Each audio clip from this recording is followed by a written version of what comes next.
को किया गया तो कांग्रेस ने किया गया था। जैसे धनंजय जी ने बताया कि इसके प्रथम स्वर जो हैं वो 1975 के आसपास शुरू हुए थे कि महिलाओं को अधिक भागीदारी देनी चाहिए। उसके अलावा एक बात और है कि भारत उन गिने चुने देशों में है पूरी दुनिया में जिसमें प्रधानमंत्री जैसा पद जो है वो एक महिला को मिला था। सबसे ताकतवर, सबसे पुराना लोकतंत्र अगर नई दुनिया में, नए समय में अमेरिका को माना गया, लेकिन अमेरिका भी आज तक एक भी महिला को जो है वो राष्ट्रपति नहीं बना सका है। पहली बार कहीं जो है कमला हैरिस जो है वो उपराष्ट्रपति बनी है। उसके हिलेरी क्लिंटन को हरा दिया गया वहां पे महिलाओं के लिए। अब आगे देखिए वहां पे रास्ते खुलते हैं या नहीं खुलते, वो एक अलग बात है। तो भारत को ये गौरव तो है ही। एक चीफ जस्टिस को छोड़कर लगभग सारे प्रमुख पदों पे महिलाएं जो है वो आसीन हो चुकी हैं। लोकसभा की अध्यक्ष बन चुकी है और एक नहीं दो बन चुकी हैं, और वो दो कांग्रेस से भी बन चुकी, भारतीय जनता पार्टी से भी बन चुकी। तो अब अभी लाने का कारण यही है कि एक तो ओबीसी वाला जो मुद्दा है उसको किसी तरीके से बताने की कोशिश करेंगे कि ओबीसी को देखिए हम कितना अच्छा प्रतिनिधित्व दे रहे हैं, उनकी महिलाओं को हम इस आरक्षण में उसकी व्यवस्था कर रहे हैं। अगर आरक्षण में व्यवस्था नहीं हुई तो आप जानिए कि इसका फिर से विरोध होगा, क्योंकि बुनियादी मुद्दा तो वहीं पर था। जो पहले जो आरक्षण का ओबीसी के लिए आरक्षण का मुद्दा था वो अभी भी अटका हुआ है। ये देखने वाली बात होगी कि इसमें व्यवस्था या नए प्रावधान किस तरीके के होते हैं। दूसरा, 2024 में जो संकट आने जा रहा है मोदी सरकार के लिए, सब जान रहे हैं, सर्वे भी बता रहे हैं, हर कोई कह रहा है कि 2024 का चुनाव लड़ना मोदी सरकार के लिए बहुत कठिन होगा। ऐसे में महिलाओं को अपने पक्ष में लाने के लिए एक बहुत बड़ी कवायद हो सकती है, लेकिन भारतीय जनता पार्टी और उनकी अपनी जो मातृ संस्था है राष्ट्रीय स्वयंसेवक संघ, ये मूल रूप से आप जानिए कि महिला विरोधी है। ये मुझे नहीं लगता कि इस आरक्षण को उसी रूप में और बहुत स्वस्थ रूप में वो इस तरीके से लागू कर सके कि आरक्षण विधेयक जो है वो सही मायनों में कोई सकारात्मक प्रभाव समाज पर डाल सकेगा। हमें उम्मीद यह है कि 33% ही क्यों, और ज्यादा उनका प्रतिनिधित्व होना चाहिए। आखिरकार लगभग 50-50% जो है भारत में पुरुषों और महिलाओं की अगर संख्या है, चलिए लेकिन ठीक है कि 33% से आप शुरू तो कीजिए, लेकिन मुझे ऐसा लगता है कि बहुत आसानी से ऐसा ये विधेयक जो है वो शायद ही हो। लेकिन देखते हैं, शुभकामनाएं। हम तो चाहते हैं, आज हम सब जो है, अब हम भी 27 सालों से इंतजार कर रहे हैं कि कब महिला आरक्षण विधेयक जो है वो लागू हो और भारत के अंदर और जो निर्णायक विधायिका जो समितियां विधायिकाएं जो है वो वहां पर जो है महिलाओं का प्रतिनिधित्व बढ़ना चाहिए, क्योंकि महिलाएं निश्चित रूप से एक बेहतर प्रशासन दे सकती हैं। हालांकि ये बात अलग है जो मैंने पहले जो दुख जताया जिस बात का कि इस पिछले 9 सालों में महिलाओं को लेकर जितने उत्पीड़न हुए हैं, इसमें 78 की 78 महिलाएं जो हैं वो पूरी की पूरी चुप रही। क्या भारतीय जनता पार्टी ऐसी महिलाओं को चाहते हैं कि जो चुप्पी साध के रखें? तो फिर ये जो आरक्षण लाया जा रहा है इसका बहुत बड़ा जो असर है वो हो ही नहीं पाएगा। अब इससे अपेक्षा यही है कि पूरे भारत में महिलाओं से संबंधित अत्याचार होते हैं, उत्पीड़न होते हैं, उनसे जुड़े जो मुद्दे हैं, उन्हें नौकरियों में अधिक जगह मिलनी चाहिए, लैंगिक असमानता दूर होनी चाहिए। अगर उन चीजों को एड्रेस नहीं कर पाया ये विधेयक और सही मायनों में क्रियान्वित नहीं हो पाया, तो इस आरक्षण विधेयक का बहुत लाभ देश को नहीं होने वाला है। हो सकता है कि आपके कुछ महिलाएं जो हैं वो चुनकर चली जाएं। हाँ, विपक्ष में आप देखिए जितनी महिलाएं हैं, विपक्ष की महिलाएं बड़ी मुखर हैं और सही मायनों में लोकतंत्र को बचाने के लिए और महिलाओं को अपना स्थान दिलाने के लिए रोकना चाहूंगा आपको दीपक जी, रोकना चाहूंगा। फोटो सेशन जरा फुल स्क्रीन लेके आइए, फोटो सेशन को जरा देख लें। प्रधानमंत्री नरेंद्र मोदी यहाँ दिखाई दे रहे हैं, उनके बगल में रक्षा मंत्री और उनके बगल में देश के उपराष्ट्रपति जगदीप धनखड़ और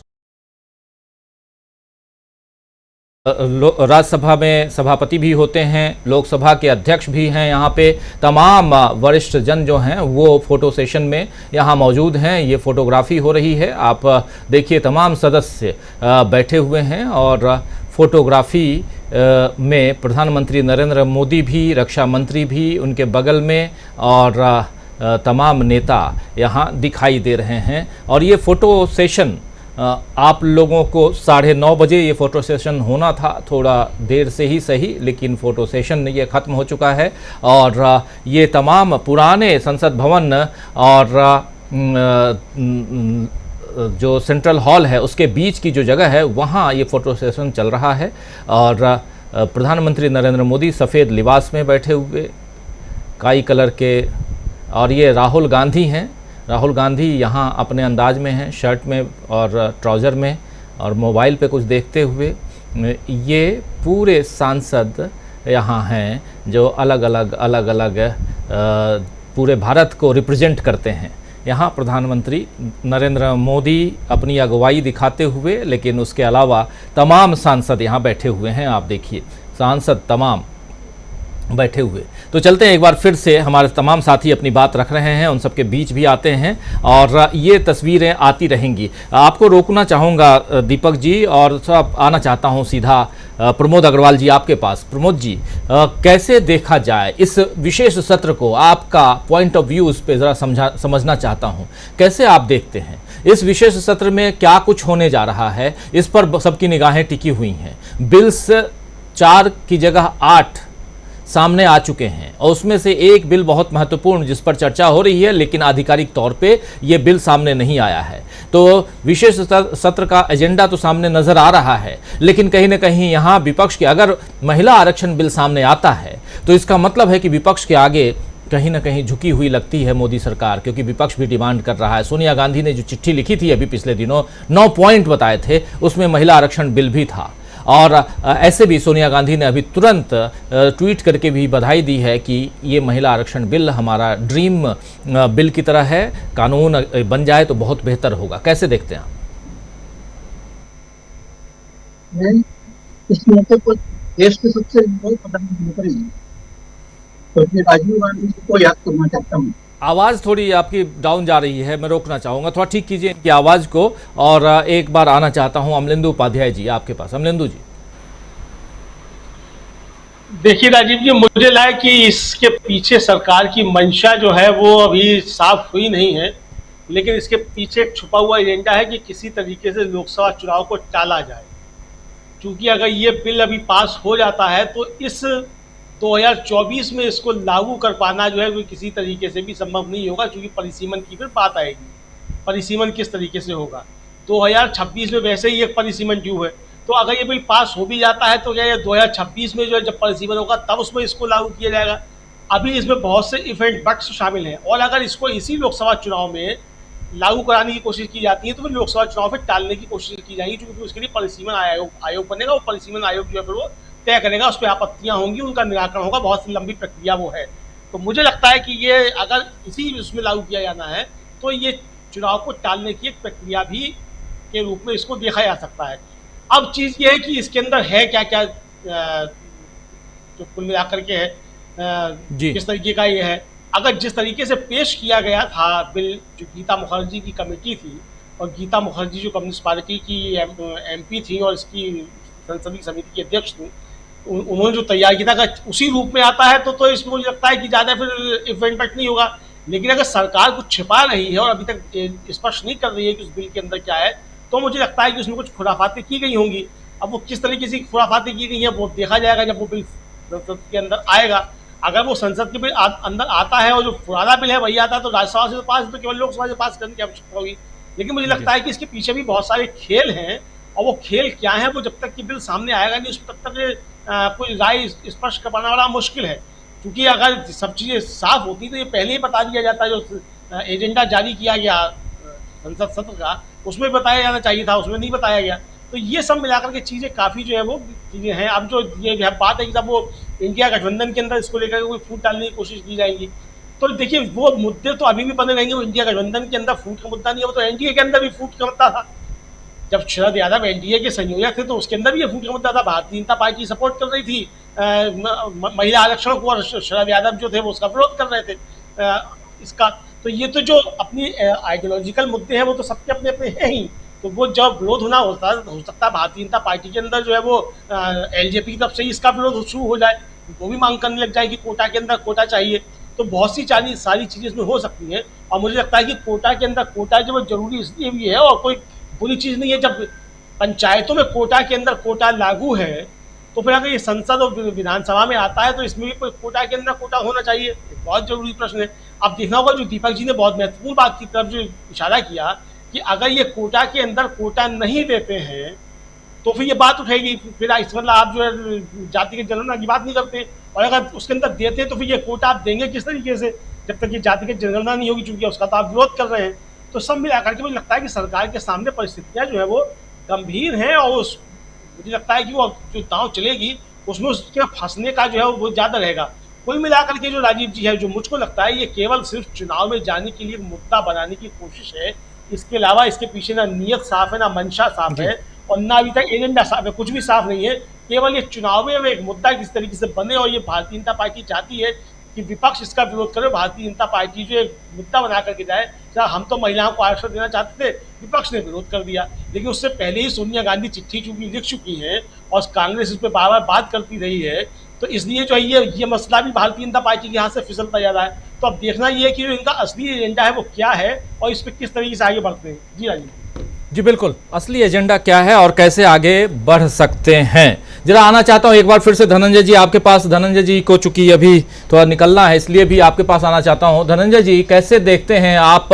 अब चलिए, आरक्षण बिल पे बहुत सारी बातें होंगी, महिला आरक्षण पे, लेकिन जरा हम बात कर लेते हैं संसद के इस विशेष सत्र पे। विशेष सत्र की जरूरत क्यों पड़ी? जो कुछ अभी चल रहा है धनंजय जी, ये काम तो अभी विंटर सेशन में भी हो सकता था, अभी इसकी जरूरत क्यों? क्या इसलिए कि इसी बहाने हम नए भवन में चले जाएं, और नए भवन के लिए गणेश चतुर्थी, क्योंकि आप वहां पे हैं, मुंबई में हैं, जहां सबसे ज्यादा गणेश चतुर्थी की धूम होती है, उस हिसाब से भी समझना चाहता हूं। क्या गृह प्रवेश के लिए, नए भवन में प्रवेश के लिए गणेश चतुर्थी ही 12 महीने में सबसे अच्छा दिन होता है, ये माना जाए, या कुछ और है यहाँ पे? देखिए, मूल तो है यही कि उनके अंदर हमेशा चलता है कि हिंदू धर्म की जो मान्यताएं हैं उसको कैसे हम स्थापित करें, रेखांकित करें। आप जानते हैं कि सनातन धर्म की बात हो, हिंदी धर्म की बात हो, जो उसकी मान्यताएं हैं उसको लेकर के कितने रूढ़ रहती है बीजेपी, या कितना रूढ़ है आरएसएस। तो अब श्री गणेश तो कहा गया है कि किसी भी काम का प्रारंभ जो है अगर करना है तो उसके लिए गणपति सर्वोत्तम है, और जब पूजा भी करते हैं तो पहले गणपति का आवाहन किया जाता है। तो इसमें कोई दो राय नहीं, वो जो है गणेश चतुर्थी को ही वो दिन मान के चल रहे थे कि हम नए संसद भवन में इसी दिन जाएं, और विशेष सत्र इसके अतिरिक्त कुछ नहीं है। हम लोगों ने तमाम कयास लगा लिए पिछले लंबे समय से, जब से इन्होंने ट्विटर पे प्रहलाद जोशी जो संसदीय कार्य मंत्री उन्होंने ट्वीट किया, तब से हम कयास लगा रहे हैं। वन नेशन वन इलेक्शन पे बहुत सारी बातें की। तो मुझे लगता है इनका कुछ ये एक जो है इनका चरित्र जो है ना, बीजेपी के खास करके जो मोदी जी के समय के नेता, वो बड़े जल्दबाजी में रहते हैं और एकदम सबसे पहले मैं वाले नारे में चलते हैं। अभी देखिए प्रहलाद पटेल ने जो उछाला, जो कहा कि किसी पार्टी में नैतिक बल नहीं था, मोदी जी के हमारी सरकार में नैतिक बल है, ये कहाँ से लेके आते हो भाई आप? फिर आप उसको डिलीट कर देते हो। क्यों डिलीट कर दिया? जब इतना नैतिक बल तुम्हारे भीतर था तो डिलीट क्यों कर दिया आपने? तो ये बेसिकली तमाम चीजों को, एक हमारे गांव में आदमी होता है ना, हर चीज को लूटने में बिलीव करता है कि हर वो रखे नहीं रखे, उसकी उपयोगिता उसके लिए है या नहीं उससे मतलब नहीं है, सब मैंने लूट लिया। तो ये मोदी सरकार का चरित्र जो है इसी तरह का दिख रहा है कि ये सब लूट लेना चाहते हैं। मुझसे बढ़िया कोई प्रधानमंत्री नहीं, मुझसे बढ़िया कोई सरकार नहीं, हमारे समय में देश जितना बढ़िया उससे बढ़िया कभी देश हुआ नहीं, तमाम चीजों में मैं फर्स्ट। ये जो कहते हैं ना नेशन फर्स्ट नहीं है, मैं फर्स्ट। तो मैं फर्स्ट जो मोदी जी है, और मोदी जी के साथ जो चल रहे लोग हैं वो देखिए तमाम वैसे ही लोग हैं जिनकी अपनी कोई बकत नहीं है, वो केवल एक संख्या भर है, संख्या भर से ज्यादा है नहीं। ये डिलीट जैसी स्थिति क्यों बनती है? क्योंकि उनकी संख्या से ज्यादा उनकी गिनती नहीं है। अगर बकत होती मोदी जी के अतिरिक्त तो स्टैंड करते हैं। तो आप देखिए मोदी जी जो बात कहते हैं वो सब दोहरा देते हैं, महिलाओं पे भी वापस आ जाते हैं। तो महिलाएं भी क्या करती हैं? आप याद कीजिए, जितनी फायर ब्रांड मारी जाती है इनकी नेता स्मृति ईरानी, तो स्मृति ईरानी क्या करती है? इतने दिनों से सांसद हैं, क्या किया उन्होंने? राहुल गांधी के खिलाफ जहर उगलने के अलावा क्या किया? कोई एक काम बतला दीजिए इनको कि जहर उगलने के खिलाफ कुछ किया है? तो ये तमाम चीजों पे जो है इनके जो नेता है, कोई किसी नेता में ऐसी बात नहीं दिखाई पड़ती है जो लगता है बड़ा गंभीर है, देश के विकास की बात सोचना चाहता है, करना चाहता है, महिलाओं के विकास की बात करना चाहता है, या इवन सनातन धर्म जिसको ये कह रहे हैं, हिंदुइज्म जो है उसको। अभी देखिए गुजरात में इतना बड़ा मामला उठा हुआ है सनातन धर्म और इसको लेकर के, क्या कहते हैं, सनातन धर्म और ये जो अक्षरधाम वाले हैं, स्वामी नारायण मंदिर वाले, कितना बड़ा झगड़ा चल रहा है, कहीं चर्चा में है क्या? जी जरा ये देखिए अंदर, अब जरा अंदर की तस्वीर आप तक हम पहुंचा रहे हैं और इसको लाइव लेके आएंगे, क्योंकि ये सेंट्रल हॉल की तस्वीर है और ये इस वक्त की बिल्कुल लाइव तस्वीर आप तक हम पहुंचा रहे हैं दूसरे विंडो में। और यहां पर आप देख रहे हैं कि सीधा जो आगे की कार्यवाही है वो शुरू होने वाली है। यहां पर अब प्रधानमंत्री नरेंद्र मोदी, राज्यसभा के सभापति और तमाम दलों के नेता, जो सांसद हैं, नेता नहीं सांसद, दोनों सदनों के, वो यहाँ मौजूद हैं। और अब यहाँ प्रोसीडिंग दूसरी शुरू होगी, कार्यवाही दूसरी शुरू होगी जो पहले से तय है। और अभी से लेकर 10 बजे से लेकर 11:30 बजे तक, 12:30 बजे तक, 10 तो बज चुका है, 10:30 है, 10 बजे का समय था। अब शायद इसको कहा जा रहा है कि 11 बजे से शुरू किया जाएगा, तो 11 से 12:30 बजे तक, यानी 1.5 घंटे तक इसमें बहुत कुछ होना है। संसद टीवी से डायरेक्ट हम लाइव आप तक पहुंचाएंगे, संसद भवन से सीधे लाइव आप तक पहुंचाएंगे ये तमाम बातें। जरा धनंजय जी आप अपनी बात पूरी कीजिए। जी, तो मैं ये कहता कि आप जो सवाल कर रहे हैं बिल्कुल सही है, इनका कोई और ये नहीं एजेंडा था। इस बार एजेंडा सिर्फ था कि गणपति के दिन हम इसको ले आए। लेकिन मैं एक और बात करना चाहता हूँ, कोई दिक्कत नहीं है, गणपति के दिन ले आए, अच्छी बात है। लेकिन आप जो है दूसरे धर्मों के प्रति जो संविधान कहता है, आपने कहा शुरुआत में प्रस्तावना में या और कहीं कि संविधान को ले जाने की बात कर रहे हैं, वो संविधान को ले जाएंगे साथ। कल मनोज झा ने बोला कि जितने वो जो किताब दिखाई उन्होंने संसद में, और उन्होंने कहा कि इसके 5 खंड हैं, इसमें से भी बड़े आकृति करके इसको रखिए, जो संसद में क्या क्या लोगों ने भाषण दिया है, क्या क्या बोला गया है, वो भी रखा जाए। तो ये इनकी मंशा जो है वो कम्प्लीटली एक खास धर्म, खास विचार को लेकर के, ये जो समावेशी जिसकी हम बात करते हैं वो नहीं है। और ये महिला आरक्षण बिल हो या तमाम दूसरी चीज़ों पे हो, ये इसलिए आना पड़ता है इनको। ये अब देखिए कांग्रेस पार्टी ने भी क्या कहा, सामाजिक न्याय को उसने एक्सेप्ट कर दिया। तो सामाजिक न्याय की बात कर रही है कांग्रेस पार्टी, जातीय जनगणना के साथ खड़ी है कांग्रेस पार्टी। तो ये जो आप अब इसके संदर्भ में, आप इसके रोशनी में देखिए कि महिला आरक्षण बिल क्यों अटकता रहा, और आज भी अटक जाएगा, इस सत्र में भी अटक जाएगा अगर वो संशोधन उसमें नहीं होंगे कि महिला जो पिछड़े वर्ग की महिलाएं हैं उनको भी आरक्षण दिया जाए। और मुझे नहीं समझ में आता कि क्यों नहीं चाहते हैं पिछड़े वर्ग को आरक्षण देना। जब आरक्षण की बात करते हैं तो आरक्षण में आरक्षण क्यों नहीं भाई। हमारे सिनेमा में एक राजीव जी, एक लाइन खत्म करके बोलूँ आपको, ये हमारे सिनेमा में एक बात कही जाती है स्क्रीन प्ले राइटिंग में कि ये जो फ्लैशबैक में फ्लैशबैक नहीं होता, मतलब स्वप्न में स्वप्न नहीं आता, या पिछली कहानी में फिर पिछली कहानी नहीं आती है। लेकिन मदर इंडिया सुपरहिट फिल्म है, आप देखिएगा फ्लैशबैक में भी कई फ्लैशबैक, इसलिए मैंने जो फिल्म एक लिखी थी उसमें भी कई फ्लैशबैक का इस्तेमाल किया। तो उसके भीतर भी कई, हमारे समझिए हमारे हिंदू धर्म के भीतर जातियां हैं, जातियों के भीतर कई उपजातियां हैं, उपजातियों के भीतर कई समाज है। तो हमारा जो है जो पूरा वर्गीकरण बड़ा डिफरेंट है, और यही हमारी विशेषता भी है और यही हमारी कमजोरी भी बन जाता है। तो मुझे लगता है ये बिल आना चाहिए, और इस बिल को लाने में जो तमाम लोगों की चिंताएं हैं उसको शामिल किया जाना चाहिए, क्योंकि फाइनली चिंता है संविधान की कि कमजोर व्यक्ति को कैसे शक्ति मिले, ये सबसे इम्पोर्टेंट है। अगर कमजोर व्यक्ति को शक्ति नहीं मिलता है तो हमारा संविधान वहाँ पे कमजोर पड़ जाता है। जी बिल्कुल, बहुत बहुत शुक्रिया धनंजय जी, बहुत धन्यवाद आपका। और आना चाहता हूं एक बार फिर से प्रमोद जी आपके पास ज़रा, क्योंकि आपकी आवाज़ नहीं आ रही थी क्लियर, इसलिए प्रमोद जी कैसे देखते हैं आप, अपनी बात प्लीज आगे बढ़ाइए। फिर आता हूं प्रोफेसर अखिल स्वामी जी के पास, तब तक उधर की कार्यवाही शुरू होगी, वहाँ भी चलेंगे, यानी कि संसद भवन में जो कुछ होगा उसको भी हम देखेंगे। लेकिन पहले प्रमोद जी, मेरी आवाज़ आ रही है आप तक? जी आवाज़ आ रही है। मैं इस मामले में सबसे पहले देश के सबसे युवा प्रधानमंत्री राजीव जी को याद करना चाहता हूं, इसलिए कि उस प्रधानमंत्री ने 2 ऐसे संविधान संशोधित किए देश में जो हमारे लोकतंत्र को बहुत मजबूत बनाते हैं। उन्होंने 18 साल के मतदाताओं को वोट देने का अधिकार दिया ताकि हमारे देश का युवा हमारे लोकतंत्र से सीधे जुड़ सके।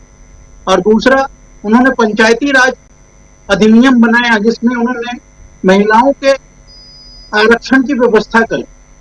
तो ये पहला दौर था जब महिलाओं का आरक्षण हमारे देश के लोकतंत्र में आया, इसलिए वो धन्यवाद के पात्र हैं। और उनका विजन इससे क्लियर होता है कि वो देश की महिलाओं के प्रति कितने सजग। अब आता हूं मैं संविधान के तरफ, जिसकी पुष्टि लेकर के माननीय प्रधानमंत्री अभी नए भवन में जाना चाहते हैं। मैं एक मिनट रोकना चाहूंगा, मैं चाहूंगा वो उन सब पे भी बात करेंगे, लेकिन महिला रिजर्वेशन बिल पे जरा अपनी बात रखिए कि ये जो बिल है, इस बिल को लेकर के इस वक्त आना क्या मायने रखता है? प्रमोद अग्रवाल जी। मैं उसी पर आ रहा था राजीव जी, मैं उसी पर आ रहा हूं कि इस सरकार की सबसे बड़ी खामी यही है कि यह सरकार, जब सरकार नहीं थी तो जिन बिलों का विरोध करती थी उसी को अब ये अपना बता करके संसद में पास करा रही है। चाहे वो जीएसटी का मामला रहा हो, चाहे मनरेगा का मामला रहा हो, चाहे ट्रेड लिबरलाइजेशन का मामला रहा हो, सारे मामलों का एक व्यक्ति जब मुख्यमंत्री के रूप में विरोध करता था, वो आज प्रधानमंत्री के रूप में उसे अपनी उपलब्धि बताता है। महिला आरक्षण के बिल आने का मुख्य कारण वही है कि सामने पराजय दिख रही है। एक पार्टी को समझ में आ रहा है कि एक जो गठबंधन उनके सामने खड़ा हुआ है उसके पास देश का अधिसंख्यक वोटर परसेंटेज के रूप में मौजूद है, और अब उस समस्या का समाधान निकालने के लिए देश की महिलाओं को अपने तरफ करने का यह प्रयास किया जा रहा है। उस व्यक्ति द्वारा प्रयास किया जा रहा है जिस व्यक्ति के शासन में इस देश में मणिपुर में महिलाओं को नग्न करके घुमाया जा रहा था, जिस व्यक्ति के शासन में सड़क पर बैठी दिल्ली में महिला पहलवान, पदक विजेता पहलवानों को घसीटा जा रहा था और उनके यौन शोषण करने वाले को संसद में जगह दी जा रही।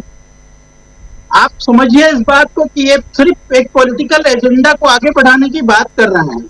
महिलाओं के प्रति इनके मन में कोई बहुत ज्यादा स्नेह उमड़ आया है, ऐसा नहीं। अगर ऐसा होता तो ये 10 वर्ष की सरकार जो थी उसके अंतिम दौर में यह विधेयक नहीं आता। ये विधेयक पहले दौर में ही आ जाना चाहिए था, और या कम से कम 370 जब हटाई गई उस समय तो आ ही जाना चाहिए था। सवाल यह है कि आप महिलाओं का सम्मान कितना करना चाहते हैं? क्या हमारे देश में उसी तरह की बातें लोकसभा के अंदर बोली जाएंगी जैसा आप पहले बोलते रहे हैं? क्या आप 50 करोड़ की गर्लफ्रेंड वाला मामला दोहराएंगे, या शूर्पणखा की हंसी वाला मामला दोहराएंगे, या चुनावी सभा में बार बाला और दीदी कह करके महिलाओं का उपहास उड़ाएंगे? सवाल यह है कि महिला आरक्षण के जरिए कहीं आप एक राजनीतिक एजेंडा तो नहीं साध रहे हैं। सवाल इसलिए है कि कहीं ऐसा ना हो कि आप आरक्षित सीटों पर उन सीटों का शुमार कर दें जिनके जरिए देश के विपक्ष के बड़े नेता चुनकर आते हैं, और उन्हें उन सीटों को आरक्षित कर दें ताकि वो उनके संसद पहुंचने का रास्ता रोका जा सके। क्या इस मामले में आप पक्षपात करने से बच पाएंगे? जबकि आप चुनाव आयोग में से चीफ जस्टिस को हटाना चाहते हैं, तो इस बात का जस्टिस कैसे हो पाएगा कि महिलाओं को उन सीटों का आरक्षण मिलेगा कि नहीं मिलेगा? क्या इसके लिए कोई रोटेशन प्रणाली ऐसी बनाई जाएगी क्या, जिसमें एक बार जो सीट आरक्षित हो जाएगी उसके बाद वो दोबारा तब तक आरक्षित नहीं होगी जब तक कि पूरी संसद की सीटें आरक्षित ना हो जाए? इस मामले में सरकार को स्पष्ट करना चाहिए। ये वो सरकार है जो अपने सदस्यों को संविधान सम्मत जो उनका अधिकार है कि वो जो सदन में बिल आने हैं उनका सम्मान करे, उन तक पहुंचाए उस सदन के एजेंडे को कि हम सदन में करने क्या वाले हैं। अगर आप ये नहीं पहुंचा पा रहे हैं तो उस सरकार से आप उम्मीद कैसे करते हैं कि वो इस महिला आरक्षण का बिल ला करके यह बताना चाहती है कि वो महिलाओं के अधिकार की पक्षधर है? आप चुने हुए 750 सांसदों के अधिकारों का हनन कर रहे हैं, एक डॉन की तरह का बर्ताव कर रहे हैं कि आप जो करेंगे वो अचानक से गुब्बारे की तरह फूटेगा और गुब्बारे की तरह फूट करके सबके सामने आएगा। ये संसदीय परंपरा नहीं है। हमारी संसदीय परंपराओं में एजेंडा प्रदान किए जाने की व्यवस्था संविधान ने दी है। आप एजेंडा भी प्रदान नहीं करते हैं। आपका एक मंत्री गलती से शायद ट्वीट कर देता है तो आप शायद उसको डांटते होंगे, इसलिए वो ट्वीट डिलीट कर देता है, क्योंकि ये अधिकार तो आपने अपने आप में समेटे हुए हैं कि ये सब बातें सिर्फ मैं बताऊंगा। ये मैं जो है अब भय खा रहा है।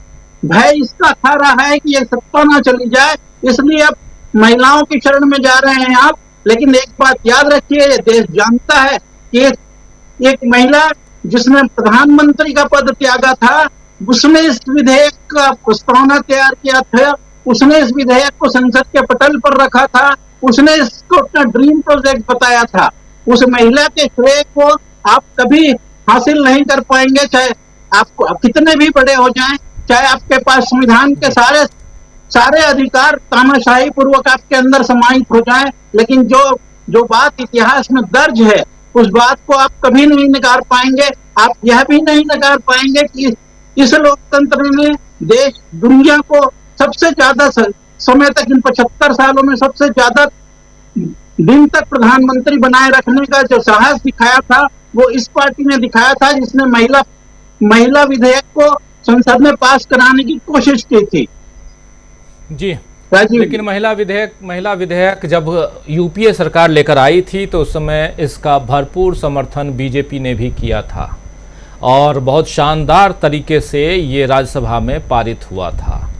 और आप जानते हैं कि यूपीए सरकार या पिछली सरकारों में किसी भी ऐसे बड़े बिल को अगर लाया जाता था तो उसे किसी भी हाल में सिलेक्ट कमेटी के पास ज़रूर भेजा जाता था, ताकि उसके इफ्स एंड बट्स को समझ लिया जाए, जान लिया जाए, किसी तरह की वहाँ कोई कमी न छूट जाए।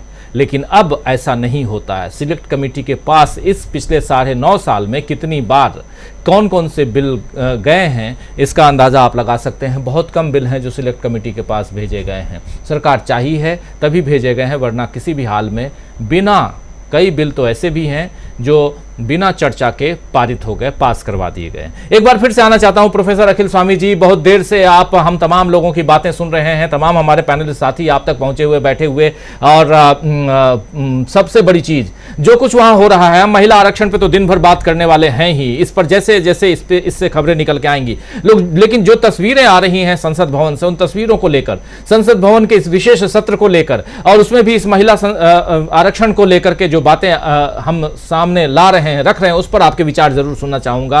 और क्या यहां कुछ छुपाने अभी भी आपको लगता है क्या कि अभी भी मोदी सरकार कुछ छुपा रही है? देखिए राजीव जी, मुझे ऐसा लगता है कि महिला सम्मान की बात केवल संसद में और विधायिका में रिजर्वेशन तक सीमित नहीं रहनी चाहिए। जैसे आरएसएस एक संस्था है, राष्ट्रीय स्वयंसेवक संघ एक संस्था है जो कि बहुत लाखों करोड़ों उसके कार्यकर्ता हैं, पूरे देश में काम करते हैं। अगर मान लीजिए मोहन भागवत जी कल किसी महिला को आरएसएस का प्रमुख बना दें तो एक संदेश जाएगा समाज के अंदर।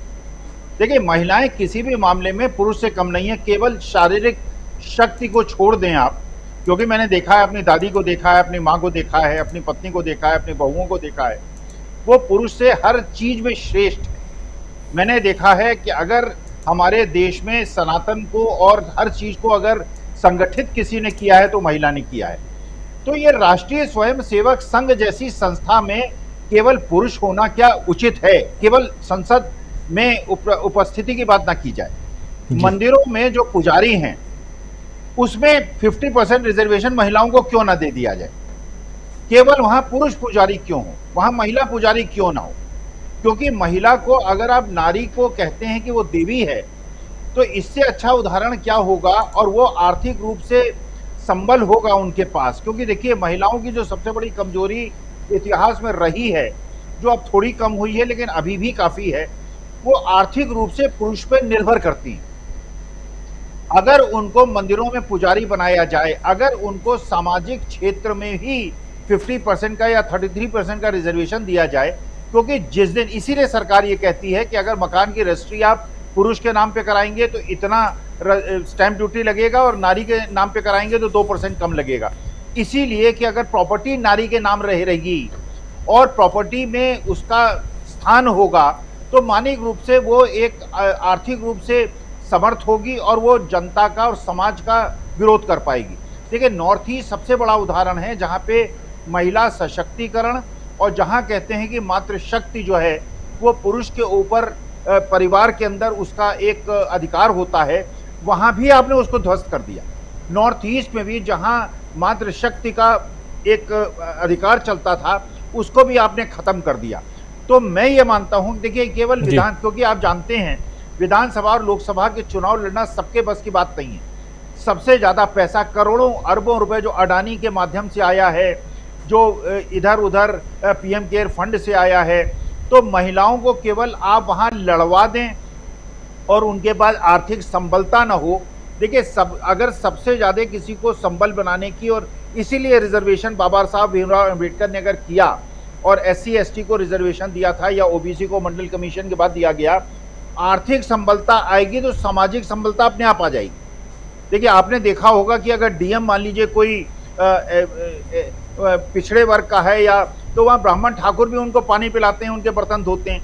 तो आर्थिक संबलता अगर हो जाएगी तो सामाजिक संबलता अपने आप आ जाएगी। इसलिए मैं समझता हूं कि अगर उदाहरण पेश करना है, और मान लीजिए मोदी जी अगर संसद में कह दें कि जसोदा बहन को जिन्होंने तलाक नहीं दे रखा है, इनको मैं अपने परिवार में शामिल करता हूं, और कल उनको प्रधानमंत्री पद का एक मान लीजिए शपथ दिलवा दें, तो उससे सिद्ध होगा कि मोदी जी महिला शक्ति में बिलीव करते हैं। लेकिन महिला को, अपनी पत्नी को बिना तलाक दे के छोड़ना और फिर महिला सशक्तिकरण की बात करना, राजीव जी, मुझे समझ में नहीं आती। मेरे छोटी बुद्धि में मुझको समझ में नहीं आती। जब तक महिला को आर्थिक रूप से आप संबल नहीं बनाएंगे, उसको अधिकार के पद पे नहीं बिठाएंगे, तब तक इस प्रकार के रिजर्वेशन को आज की तारीख में महिलाओं को छोड़ दीजिए। जो पुरुष सांसद हैं उनकी भी हिम्मत नहीं है, जो पुरुष मंत्री हैं उनकी भी हिम्मत नहीं है कि मंत्री जी से कुछ पूछ लें और बाहर जाके कुछ बोल दें। ट्वीट करते हैं, बेचारों को ट्वीट वापस करना पड़ता है। तो आपने तो पुरुषों को भी नारी बना दिया है। तो इस समय नारी सम्मान और नारी रिजर्वेशन की बात करना तो व्यर्थ है। पहले सब समाज के हर वर्ग को, हर पुरुष को, हर नारी को समान समझने की आप बात करें, क्योंकि आज के तारीख में मोदी जी अपने सामने किसी को सेठते नहीं हैं।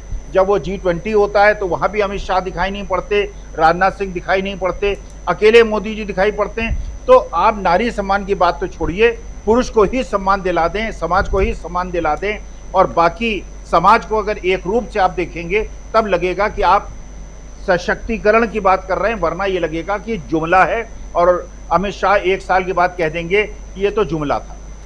जी, हो सकता है कि ये कह दें एक जुमला था। लेकिन 2010 में जब ये यूपीए की सरकार में ये बिल आया, बहुत मजेदार तथ्य है, आप लोगों को याद होगा कि उस समय राज्यसभा में बीजेपी ने इसका साथ दिया था, इस महिला बिल का बीजेपी ने साथ दिया था। लेकिन जिन दलों ने साथ नहीं दिया था, उसमें समाजवादी पार्टी, उसमें आरजेडी यानी राष्ट्रीय जनता दल, उसमें तृणमूल कांग्रेस और बहुजन समाज पार्टी, ये 4 दल ऐसे थे जो इस बिल के पक्ष में नहीं थे। लेकिन चूंकि बीजेपी पक्ष में थी इस बिल के, इसलिए इसको राज्यसभा में पास कराना आसान था। लेकिन 7 ऐसे सांसद थे जिनको मार्शल के जरिए लोकसभा से, राज्यसभा से बाहर किया गया था। वो तस्वीर बाहर नहीं आई, लेकिन क्योंकि बहुत जबरदस्त तैयारी थी।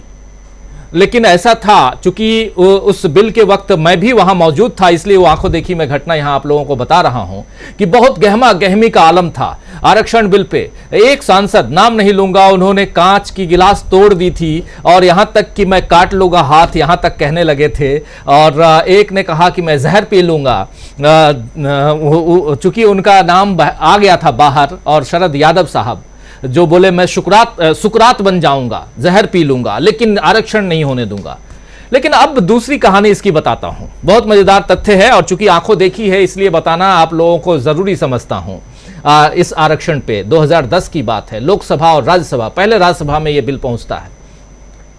4 दल इसके समर्थन में नहीं रहते हैं, बीएसपी से यानी मायावती, तृणमूल ममता बनर्जी, देखिए 2 महिलाएं हैं, ये दोनों महिला आरक्षण बिल के खिलाफ हैं उसके राज्यसभा में उनकी पार्टियां, और उसके अलावा 2 और भी हैं, एक मुलायम सिंह यादव उनकी पार्टी समाजवादी पार्टी, और एक लालू प्रसाद यादव जिनकी पार्टी आरजेडी। लेकिन पास हो जाता है ये बिल। इसके बाद इस बिल को लाया जाता है लोकसभा में। लोकसभा में बीजेपी एक शर्त रख देती है, शर्त यह रखती है कि आप मार्शल का इस्तेमाल नहीं करेंगे। सुषमा स्वराज बीजेपी को लीड कर रही हैं, क्योंकि Sushma Swaraj leader of opposition थी, तो वो लीड कर रही हैं। उनका तथ्य था, उनकी शर्त जो है वो ये कि आप मार्शल का इस्तेमाल नहीं करेंगे, जो आपने किया राज्यसभा में। लेकिन यूपीए सरकार का कहना था कि जो कुछ हम लोगों ने राज्यसभा में देखा वैसी हालत यहां दिखाई दे रही है, और यहां बीजेपी समर्थन नहीं करती है। बिल सिलेक्ट कमेटी को भेज दिया जाता है। ये इतनी कहानी है, पर्दा यहाँ से गिर जाता है, उठता नहीं है, गिर जाता है, सरकार चली जाती है और उसके बाद फिर अब ये कहानी फिर से शुरू होती है। ये रिसेंट घटनाक्रम है, आंखों देखी है, इसलिए आप तक पहुंचा रहा था मैं। लेकिन सवाल यहाँ दूसरा है, सवाल ये है डॉक्टर दीपक पाचपोर जी कि ये जो गहमा गहमी है जिसको हम लोग देख रहे हैं कि संसद के पुराने भवन से नए भवन में हम प्रवेश करेंगे, इतना तक तो सही है, लेकिन इसके साथ साथ एक अहम ऐसे बिल को लेकर आएंगे जिस पर चर्चा जरूरी है और जिसको बिना चर्चा के पास करवा, अगर आप सोचिए कि इस बिल को कल लेके आते हैं सदन में, या हो सकता है आज 1:15 बजे लोकसभा की कार्यवाही शुरू होगी और 2 बजे राज्यसभा की कार्यवाही शुरू होगी, और ये दोनों कार्यवाहियां जो हैं वो नए भवन में शुरू होगी। लोकसभा 1:15 बजे 1:15 पे और राज्यसभा 2 बजे, और दोनों को नए भवन में शुरू किया जाएगा। और वहां पहला बिल अगर ये आता है तो इसे किस ढंग से देखा जाए? क्या प्रधानमंत्री नरेंद्र मोदी ने जो कहा है कि ये रोने धोने का वक्त नहीं है और बहुत ही इस ऐतिहासिक वक्त को इतिहास के पन्नों में उस हिसाब से स्वर्णाक्षर में दर्ज कर दीजिए, जो कहा उन्होंने कल भाषण का लुबोलुबा वही था। जरा आपसे समझूं कि कैसे देखते हैं आप, आपका पॉइंट ऑफ व्यू, और समझें कि वहां से लेकर यानी 96 से होते हुए 2010 तक की जो कहानी है वो इतनी आसानी से आगे बढ़ने वाली है, या ये आर्टिकल 370 की तरह सब तरफ जैसा किया गया था कश्मीर में और दिल्ली में वैसी स्थिति निर्मित करके किसी भी हाल में, या आज वैसी स्थिति निर्मित करने की ज़रूरत ही नहीं है, क्योंकि कल ही तो राहुल गांधी कह रहे थे कि BSR जो हैं हमेशा इनके पक्ष में नज़र आते हैं। और उधर हम देखते हैं, ये तस्वीर आप देख रहे हैं, प्रधानमंत्री नरेंद्र मोदी पहुंच चुके हैं सेंट्रल हॉल में और सबसे मिल रहे हैं। ये तस्वीरें आप तक हम पहुँचाते रहेंगे, लेकिन पहले डॉक्टर दीपक पाचपोर जी। राजीव जी, आपने पूछा अपने हमारे पैनलिस्ट मित्र को कि क्या सरकार कुछ छुपा रही है। सही सवाल तो ये पूछा जाना चाहिए कि क्या सरकार कुछ बता रही है। सरकार कुछ नहीं बता रही है। ये शायद दुनिया में सबसे अनोखा राजनीतिक दृष्टांत है, लोकतांत्रिक उदाहरण है कि जिसमें एक पूरा का पूरा सत्र जो है वो ट्वीट पर बुला लिया गया और ये नहीं बताया गया, लगभग 1.5 हफ्ते तक नहीं बताया गया कि आखिर आप लोगों को बुलाया क्यों जा रहा है। मतलब ये वैसे ही कि कोई किसी को अपने घर में आमंत्रित कर ले, लेकिन ये ना बताए कि भाई आपको भोजन के लिए बुलाया गया है कि आप भोजन करके आएंगे। मतलब आप पूरी दुविधा में वहां पहुंचे और अचानक आपको सरप्राइज दे दिया जाएगा, तो उस तरीके का एक ये है।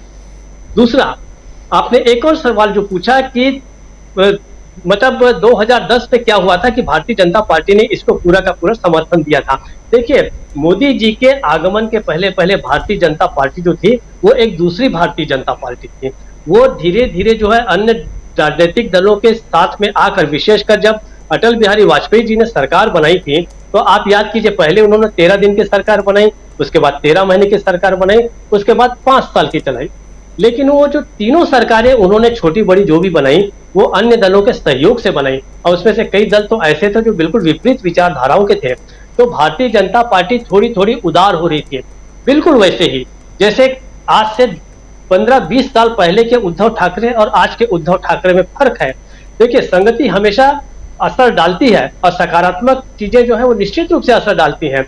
एक समय जो उद्धव ठाकरे जो थे अपने पिता बाल ठाकरे साहब के जैसे पूरे के पूरे तरीके से वो सांप्रदायिकता की भावना से ओतप्रोत थे, आज वो उतने ही उदार नजर आते हैं, लोकतांत्रिक नजर आते हैं। वो सर्वधर्म की बात करते हैं, धर्मनिरपेक्षता की बात करते हैं। सारा खेल जो बिगड़ा है भारतीय लोकतंत्र का वो तो मोदी जी के आगमन के बाद बिगड़ा है। 2013-14 के बाद इन्होंने पूरी की पूरी तस्वीर जो है भारत की सामाजिक तस्वीर को भी पलट कर रख दिया है। तो अब जो है, अब भारतीय जनता पार्टी से आप बहुत उम्मीद ये मत कीजिए कि वो वैसी ही उदार होगी जो अटल बिहारी वाजपेयी के समय हुआ करती थी या कुछ समय पहले तक होती थी। मतलब याद कीजिए कि उनके सहयोगी कैसे जॉर्ज फर्नांडिस जैसे व्यक्ति थे जो प्रखर समाजवादी थे। मतलब वो हतप्रभ कर देने वाली घटना थी कि जॉर्ज फर्नांडिस उनके सबसे बड़े जो थे कोऑर्डिनेटर थे। तो ऐसे बहुत सारे उदाहरण हैं। तो आज जो है तस्वीर बदली हुई है। लेकिन अब हम ये कहें कि आज के वो उत्सुक है इसको लाने के लिए, इस बिल को लाने के लिए, तो देखिए जिस तरीके से 76-78 महिलाएं अगर बिना किसी प्रतिरोध के मोदी जी के साथ हैं, उनके हर अच्छे बुरे कामों में चुप रहती हैं, तो उन्हें क्या दिक्कत है? वो 33% नहीं, वो 100% ऐसे लोगों को ले आए। भाई यस मैन नहीं तो यस वुमेन ही सही।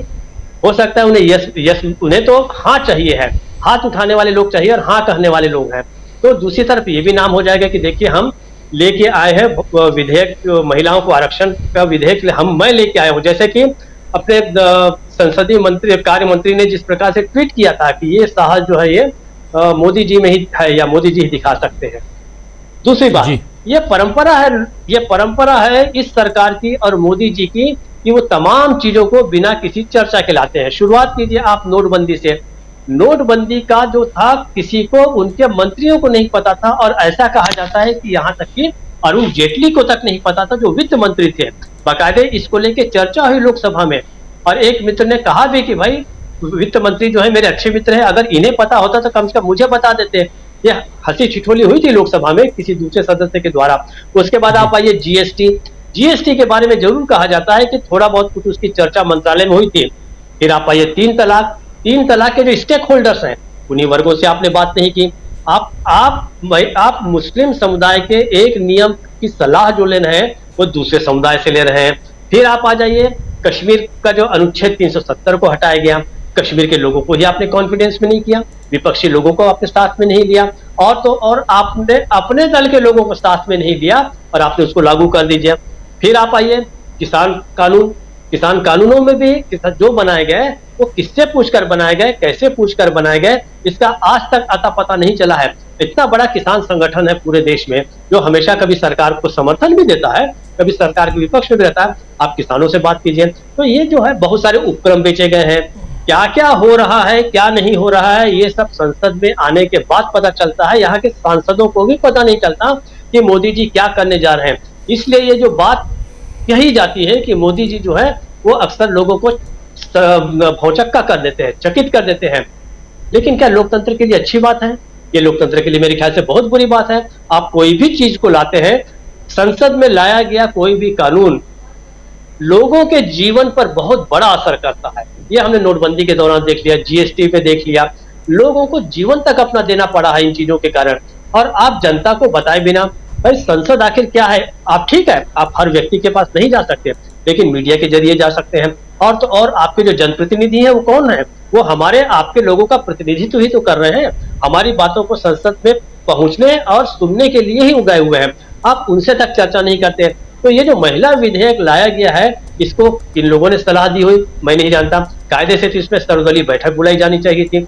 आज आपके पास एक अच्छा माहौल है कि आप इसको, तो ये बात सही है कि इसको तो बहुत शुरुआत में ही ले आना चाहिए था भारतीय जनता पार्टी को। शायद पहले सत्र में, तो जब 2014 में मोदी जी चुनकर आए थे तभी कर देना चाहिए था।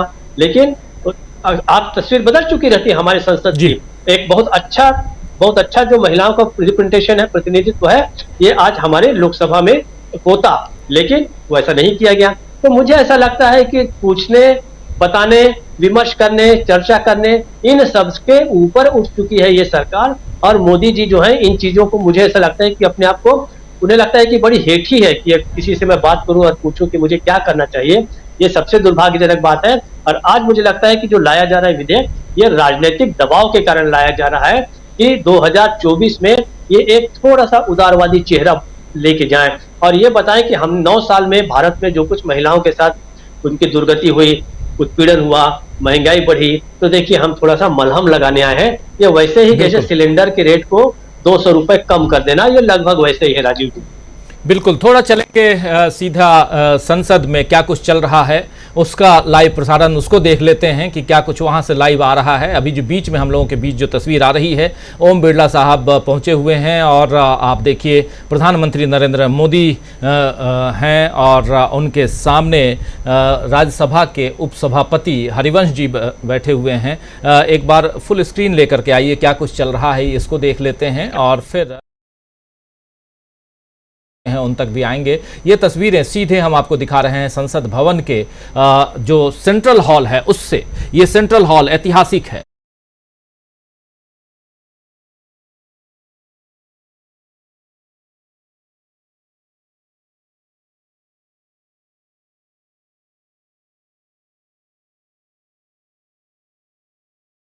में वो भाषण छा गया था, उस भाषण को आप देख रहे हैं, आप सुने हैं। और इस बीच आप देख रहे हैं देश के उप राष्ट्रपति और राज्यसभा के सभापति आ चुके हैं, जगदीप धनखड़ साहब, हाथ जोड़े हुए आगे बढ़ते हुए, मुस्कुराते हुए, और ये तस्वीर आप देख ही रहे हैं।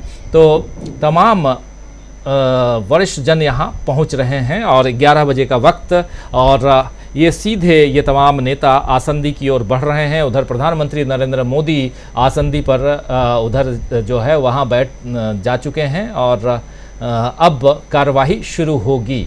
क्या कुछ होगा इस सेंट्रल हॉल में ये हम आप तक तो पहुंचाएंगे ही, लेकिन साथ साथ अभी राष्ट्रगान के साथ में शुरुआत होती है कार्यक्रम की, आप जानते हैं। तो ये सारी चीज़ें चलती रहेंगी, लेकिन एक बार फिर से पहले आना चाहता हूँ प्रोफेसर अखिल स्वामी जी के पास। उनका पहला